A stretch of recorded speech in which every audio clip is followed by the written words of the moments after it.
ভাবুন আপনি পাহাড়ে এসে এরকম একটা হোমস্টেতে রয়েছেন, আর এখান থেকে পুরো নিচের ভিউ আসছে, আপনি দেখছেন বসে বসে ব্যালকনিতে, আর হালকা করে এই টিমিটি গার্ডেনের টি দিয়ে আপনি হালকা করে টাইমটা পাস করছেন। কেমন যাবে আপনার সময়টা? অসাধারণ অসাধারণ একটা মুহূর্ত কিন্তু কাটাতে পারবেন আপনি।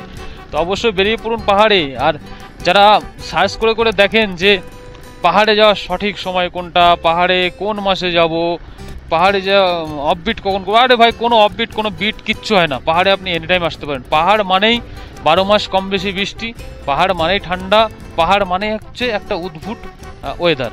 তো সেই ওয়েদারকে মানিয়ে নিয়ে সেই ওয়েদারের সাথে খাপ খাইয়ে কিন্তু আপনাকে এই পাহাড়ে ঘুরতে হবে, তবেই তো জীবনের যে অ্যাডভেঞ্চার, সেই অ্যাডভেঞ্চারের অনুভূতিটা আপনি করতে পারবেন।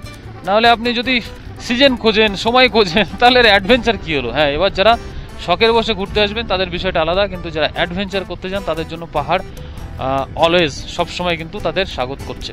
দেখুন এই বিল্ডিংটা ভেঙে চুরে আবার নতুন করে রিপেয়ারিং মেবি করবে, নয়তো এখান থেকে পুরোটা হাটিয়ে দিতে পারে, জানি না সঠিক।